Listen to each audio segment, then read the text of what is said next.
lucky to have heard that original recording of a priest in 1504 lighting a match and then lighting some candles before service. Simply magical. Hello and welcome back to the final couplet with me, Theo Cowan. I've had a nice week in the Yorkshire Dales. For those of you that don't know what the Yorkshire Dales are, they are a bit of land, well, quite a big bit of land really, in northern England. And it's all sort of rolling hills, very beautiful, lots of sheep, lots of cattle. And I spent some time in a little cottage there, and there was no internet. Can you imagine? And no Wi-Fi and no cell service, which is wild. I mean, I can't remember the last time I was in a place like that. And there was a little phone in the next door barn for emergencies. That's how remote it was. And in England, it's pretty hard to get that remote. So, quite the experience. And while I was sat there in the evenings in front of the fire, I thought, bloody hell, this is just like Shakespeare. He would have been, like this, no internet, no Wi-Fi, no cell service. He wouldn't have even had an emergency phone. It is quite an amazing way of life, but it really gets your mind moving more, not having internet and stuff. And it makes sense that you'd just churn out poetry, because what else is there to do, really? Anyway, enough about me. Today, we're looking at Sonnet 75. Let's take a listen, shall we? So are you to my thoughts as food to life, or as sweet seasoned showers are to the ground. And for the peace of you I hold such strife as twixt a miser and his wealth is found. Now proud as an enjoyer, and anon doubting the filching age will steal his treasure. Now counting best to be with you alone, then bettered that the world may see my pleasure. Sometime all full with feasting on your sight, and by clean starved for a look, possessing or pursuing no delight, save what is had or must from you be took. Thus do I pine and surfeit day by day, or gluttoning on all, or all away. So there we have it, Sonnet 75. And here I'm noticing a sort of pattern in his writing, which I would say is a classic technique that is used in lots of writing, but it's sort of compare and contrast. So here is one thing that I feel, but here is another contrasting thing that I feel. And the whole poem is that, really, saying, this is one thing that I think, but here's another thing that I think. I mean, I'm not making it sound particularly compelling, but it works in this sonnet, doesn't it, I think? So well done, Shakespeare, and you've inspired a lot of English teachers to teach their kids that same technique, and it's used in all sorts of writing. And essentially the dilemma that Shakespeare is having in this sonnet is at one moment he feels like he's content and he's happy with his lover, and then the next he's not, and he's desperate for more love, more attention, which does make him sound a little bit needy, I will say, and a bit attention seeking, a bit hungry for attention, which is not a good attribute to have.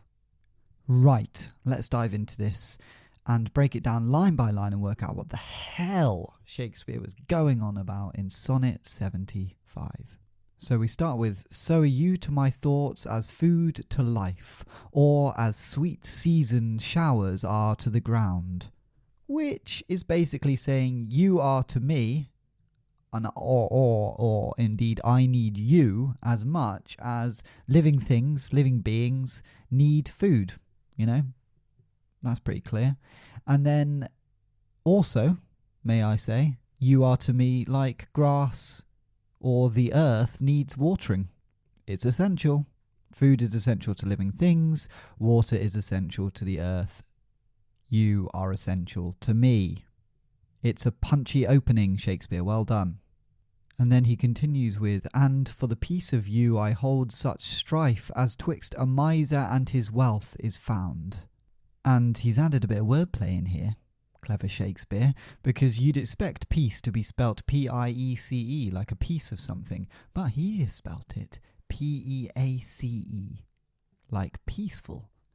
And he's used it in the context of peace. So he's saying, and for the peace of you. So he's looking for a piece of his lover, a part of his lover, but also the peace that his lover provides. So that's nice. Good job, Shakespeare. And he's essentially saying, to get the peace that you provide me, to get that from you, I am in a bit of a dilemma. Much like the dilemma a miser, so someone that hoards wealth, is with their money and their wealth. It's a similar situation, and he goes on to describe it in the next line, which is, now proud as an enjoyer, and anon doubting the flinching age will steal his treasure. So, Shakespeare is like a miser. He's saying one moment, a hoarder of wealth enjoys their wealth. They're loving it. They're walking around going, "Oh, look at me! I'm rich. Oh yeah!" And then the next, he's worried about it. All right, he's going, "Oh no, someone could take this wealth away from me, and it's stressing me out." And that's a classic dilemma for a hoarder, but also for Shakespeare in his situation. Now counting best to be alone with you, then bettered that the world may see my pleasure. And he's continuing this thought. He's saying, at one moment I'm thinking, I just want to be alone with you, spending some lovely quality time together. The next, I think actually it'd be great to show you off to the world, so that the world can experience the pleasure that I'm getting. It's incredible. You got to check it out, guys. So again, it's that yin and yang that he's using. He's saying, one moment I'm like this, the next I'm like this. It's a nightmare. Sometime all full with feasting on your sight, and by clean starved for a look. And again, he's continuing this thought.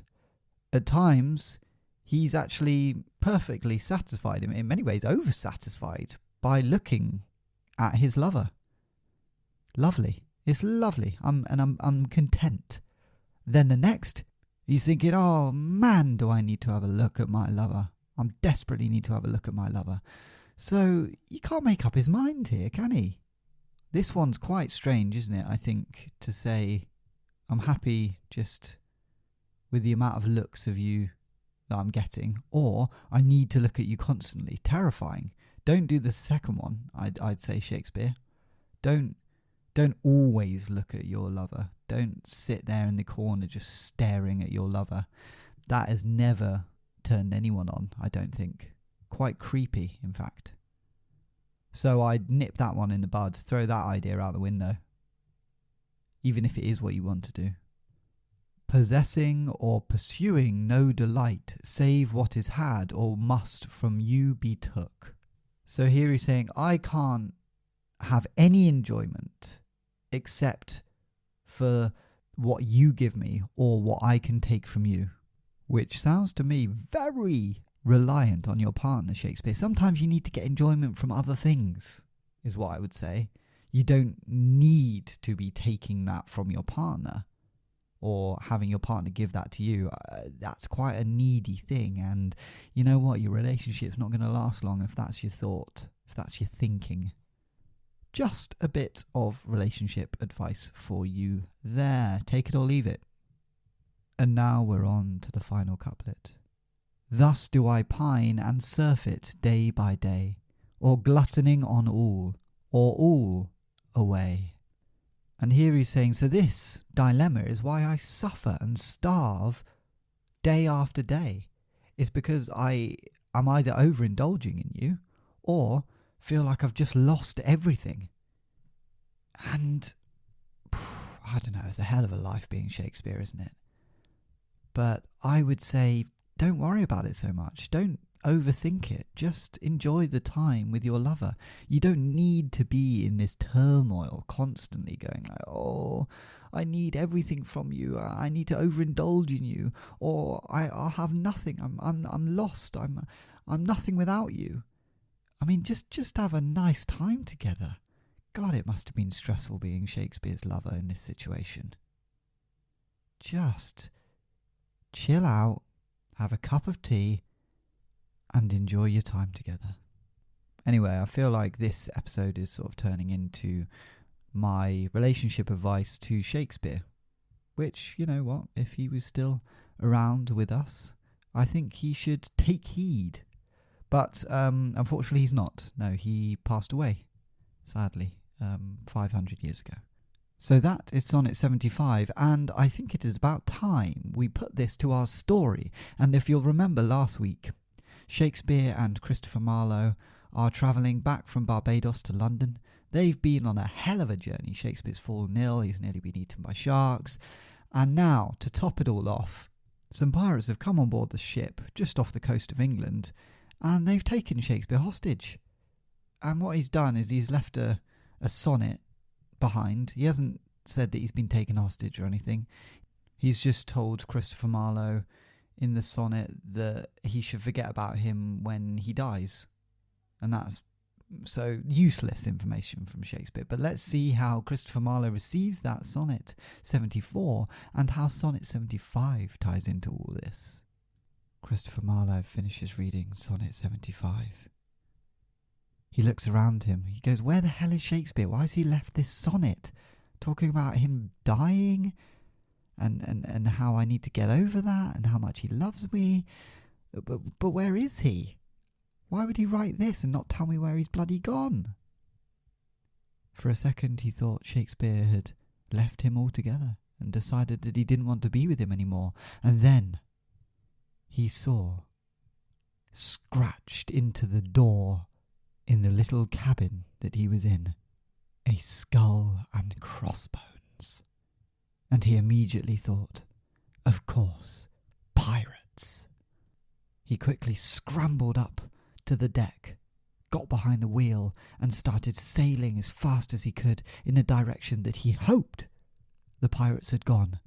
They can't be far ahead. Meanwhile, Shakespeare is on board a pirate ship, and they're singing, yo ho, yo ho, yo ho, yo ho. I like a bottle of rum, I like a bottle of rum in my tum, and that sort of thing.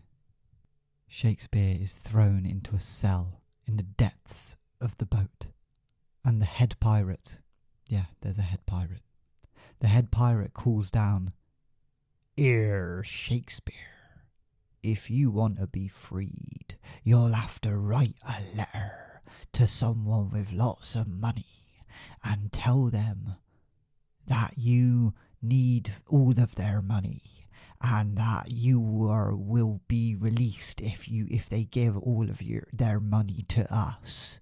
Does that make sense?" And Shakespeare called up, "Well, you didn't make it particularly clear, but I think I get the idea that I need to write to someone that can bail me out of here." It's a classic pirate ransom situation. And the pirate said, "Yar, that's the one." And with that, he chucked Shakespeare a quill and paper. Shakespeare thought, God, who do I know who has lots and lots of money? This is a tough one. And then suddenly he thought, I know who has lots of money. Bloody Ben Jonson. His old pal and sometime lover, Ben Jonson. Ben Jonson had a rich family, and they would be sure to have £100 or something like that knocking about.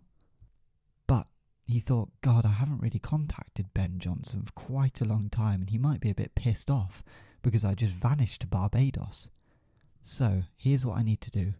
I need to ask him for some money, but also I must write a sonnet to tell him sort of how much I love him in a way, and say sort of how much I like looking at him and that sort of thing. I need to butter him up, basically. Not physically. I don't physically need to butter him up, but I need to mentally butter him up. And so with that, he penned Sonnet 75, and at the end of the sonnet he wrote, P.S. Gonna need £100 plus. Kiss, kiss. That should do the trick. Shakespeare handed the letter up to the pirates and said, you need to deliver this to Ben Jonson. Do you have that? Do you have that name, Ben Jonson? And the pirate said, Yar, we have the name Ben Jonson. A fantastic writer, in fact. I've read some of his work. And Shakespeare said, oh, have you read any of mine? And the pirate said, Nar, I haven't. Sorry.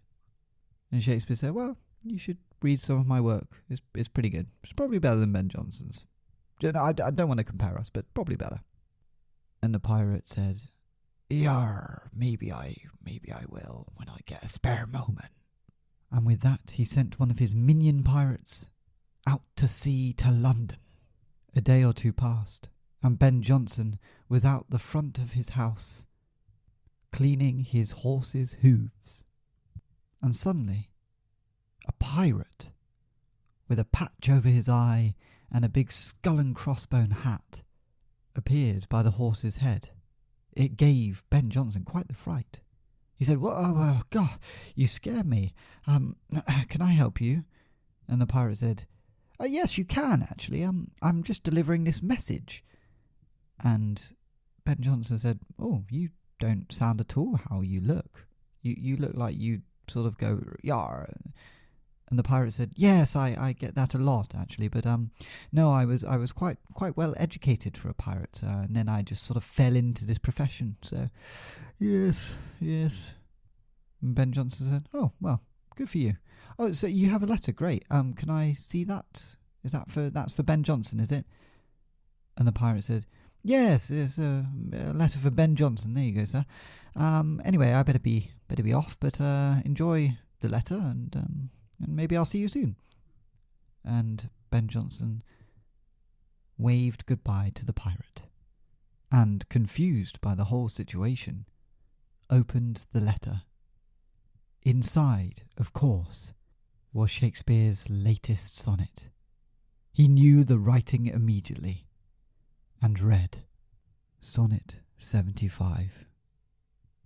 I need you like living beings need food, or the thirsty earth needs water. But, even though you bring me peace, I'm bloody struggling here, like a greedy bastard torn between enjoying his wealth or being worried it will be stolen.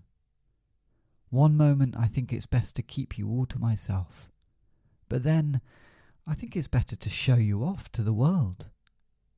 Sometimes I'm completely satisfied by looking at you.